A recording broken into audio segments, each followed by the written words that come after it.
药。镜头来非洲，非洲真侪国家因为民众散车无钱买药啊，若是爱食药啊时，就冒风险去乌市买较俗的仿的药啊，有当时佫会买到假药啊。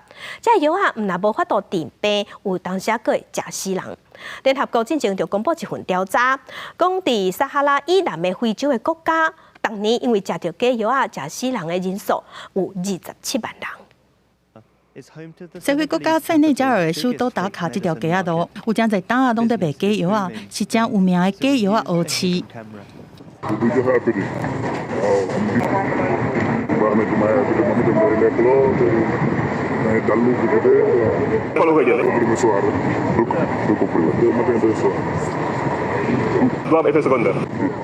大象讲无副作用，但是合格药剂师看伫外包装，就知影这个拢是假的，食了是有可能会无命的哦。We've always considered this a deadly trade. They're dealing in death, nothing more. 明明知影食了有可能无命，嘛是有人会买这个假药啊，而且佫真济，就是因为合格药品因买袂起。All this is due to poverty. When you can no longer go to the chemist to get the right medicine, you are sometimes forced to go and buy from the black market, and that can create all kinds of problems. 这假药大部分是对中国和印度来的，一寡是对法国和比利时来的。塞内加尔的海关2021年就查到价值410亿非洲法郎的假药啊，去年是查到40亿的非洲法郎。事实上，有这种假药的问题，国家是毋若塞内加尔。